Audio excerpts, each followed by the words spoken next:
This is the Sony EV-S9000E Hi8 video recorder, a prosumer device, beautifully made and very expensive back in the day. In detail in 1994.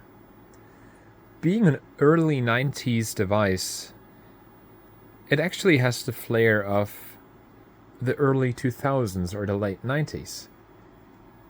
On the front, you don't see a lot of buttons on the first glance. However, the device has a panel on the lower midsection that can slide out after pushing the open close operation panel button. This device came from eBay. It has a problem that I'm going to demonstrate in just a bit. The overall condition of the device is fair, I would say. It has a few scratches and a few, well, I would say love marks. Let's have a look at the back of the device. Next to the power input, we have a pay TV decoder SCART and a line 1 SCART output / input for the pay TV decoder.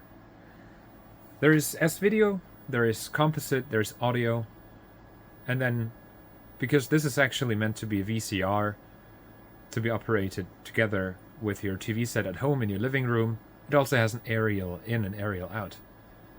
It also has the option to output on either channel 30 throughout, or one of the channels between 30 or 39 to devices that don't have S-video, composite, or SCART inputs. Then we have an LANC and Control S port over there as well, and that's it. That's everything. There is no further ports on the back. And back in the day, back in 1994, this was everything you needed. Let's test the device and see what the problem is. It's powered up. It shows the standby light, of course. The standby power on button works. So does the device, and it says, please set the clock. And look at how smooth the front control panel, the operation panel, slides out in this unit. Doesn't that feel high-end and expensive? And also looking at all the controls, it comes with a lot of functionality. This was one of the devices where Sony really went up and beyond with functionality. And this is, as far as I understood, even today, one of the devices that left, well, a lot of impression on the users. And just now I already smell that nice capacitor, lead capacitor scent coming from the device. So there's probably at least one issue that I'm already smelling here. Let's put a cassette in and look at the video that this thing is outputting. It was sold on eBay as distorted picture, and I already have an idea what it might be, why the picture might be distorted, but let's have a look. Okay, the tape loads just fine. I think we should first check the functions of the tape deck. Let's rewind. Oh, and there's already another problem that I'm hearing. That rattling sound, that clicking, rattling sound is an indication for probably the supply reel that has a snapped edge, or that has snapped and it's broken into two parts, and then the gear wheel actually pushing against the reel jumps a little bit, and that might be something which is really annoying to fix because, well, you can't get replacement parts anymore. But let's check if playback is actually working. No, sorry, fast forward first. Oh, there we go. This sounds very smooth. So it's probably only the supply reel instead of the take-up reel being broken. So still, it's annoying. Let's try playback. Oh, and there we go. So the image is distorted. I mean, of course, you do see the flickering of the CRT, but this looks like an issue with one of the core functions of this device. What this device has is what you can see over here, where the light, the indicator light TBC is lit up red, or in orange. I think it's orange. Yeah, it's orange. This is time-based control. While the picture, the image gets digitally stabilized, and probably this is one of the issues. Let's see if we can find a function in the menu that disables this function. Alright, setup menu. Is it in there? TBC? Oh, it's actually already selected, look at that. I haven't turned on the device yet. Maybe this was something the previous owner already tested, because I think the menu stores the last position you've been using in a memory that doesn't get lost and erased when the power is lost. Anyway, and this solves the issue. However, well, one of the core functions of the device is not functional, and this is a problem. Let's see if sound works actually on this device. Yeah, sound is working. Beautiful footage, I think, from Switzerland in the 90s. But I think I have to turn this device off now because it smells disgusting. It smells really unpleasant, and I don't want anything to go up in smoke on the inside. Well, let's try to fix this thing. I already fear that it's going to be a bit complicated because I already pulled up the service manual, and oh boy, is this thing complex. It's packed with boards, not easily accessible from what it looks like when you look at the manual how to disassemble it. It's going to be not as easy as the camcorders, I guess, like the CCD-TR 805, which is Blaupunkt branded in this case, but, well, we all like challenges, don't we? The cover is undone, and it was pretty easy to open. There's just 2 screws visible, one on each side, to remove the, I think, cosmetic side panel, and then there's another screw on each side, and after removing both screws, the top cover, the case just lifts off. Beneath it was a large shielding panel that was covering all of the boards on top. That also comes off pretty easy by removing, what, 5 screws, I think? And look at the way this thing is packed. This power supply is pretty large. Then we have daughter boards. This is probably digital video processing. I haven't taken a look at the schematic yet, at the service manual and stuff. Here's a completely shielded PCB, and beneath the PCB here is even more PCB action going on. Let's have a look at the tape mechanism and the reel. Maybe we can see the issue already. I think I have to turn around the device, but look at this incredible piece of technology. Compared to the other VCRs that I've been working on from a bit earlier, this looks way more sophisticated / professional. And wait a minute, what is that? Is that a piece of styrofoam?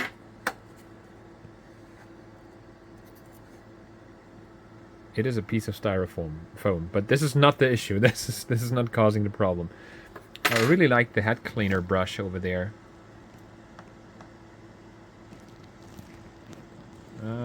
Can we get it into focus? There we go.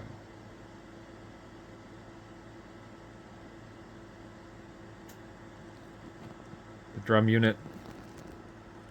And then again, not sure if it's really snapped and where it's snapped. Oh, wait, we can actually look through this opening here, and maybe we can get the camera to focus on the reel, on the supply reel. And there's the crack. I already saw the crack. Okay, here we go. There it is. Yeah, as I expected. Maybe I can add a still frame, but the supply reel has a crack in it. It's not too large yet, but it might become worse over time. But I think first what I want to focus on is the issue with the time-based correction, and probably it's again some leaky capacitors that we have to take care of. Because again, I was smelling capacitors, and I have to figure out how to disassemble this thing without breaking anything. Look at this. Such a piece of highly engineered, beautiful equipment. I was wrong with the board I pointed at on the left side next to the cassette mechanism.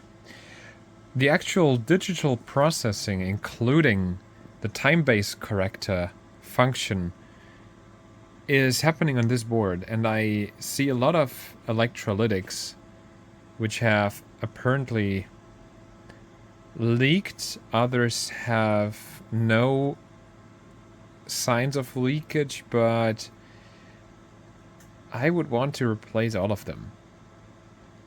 Even though some of them might not be necessary to replace to make it work again, I just want to prevent damage from the electrolyte that would leak out of the capacitors over time, of the PCB and the surrounding components.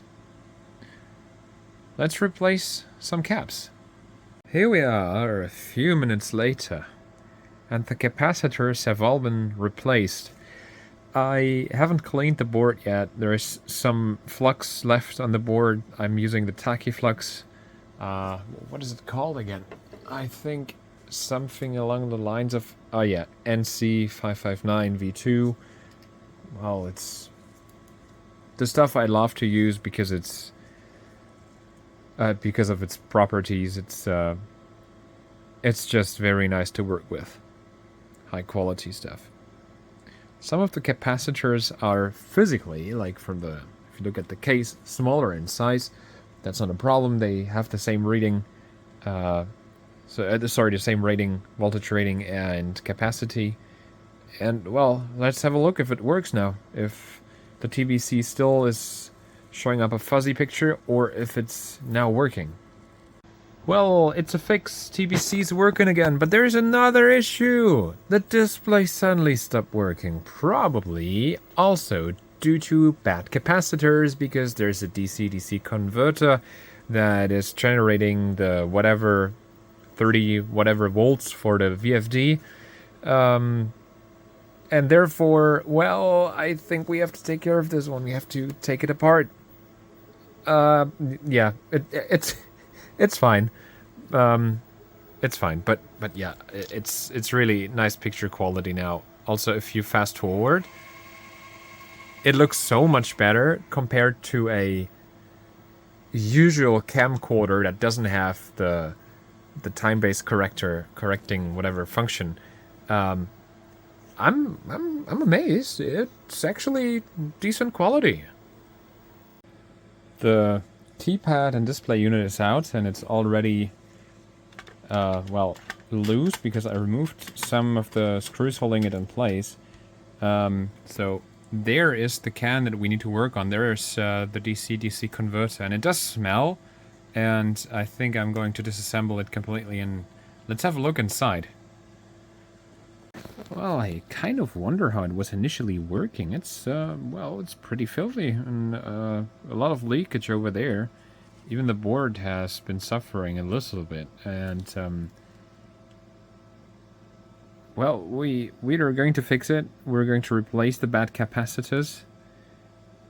Wow, interesting. I wonder if it was the last bit of capacitance that was in the cap before it stopped working.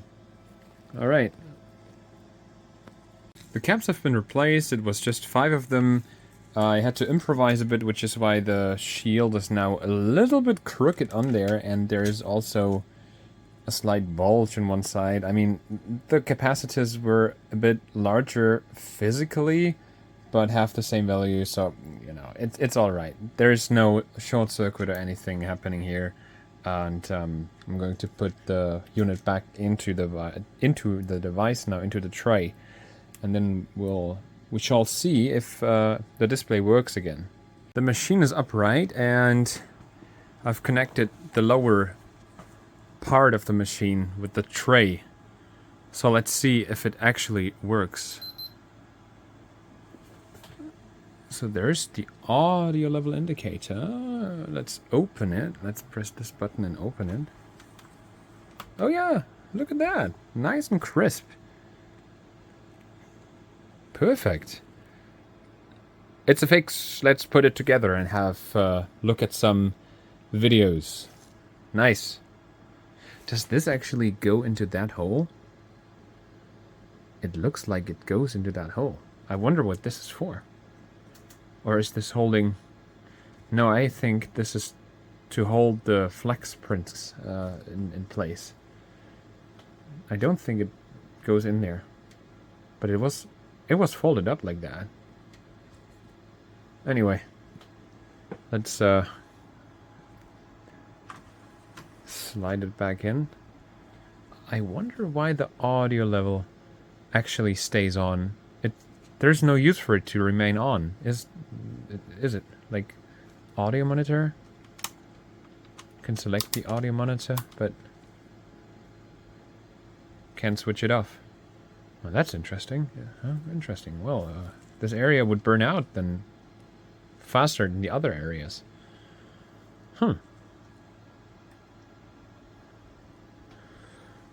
What I really like is the fact that there's an incandescent bulb in there lighting up the display. Actually, two of them from both sides.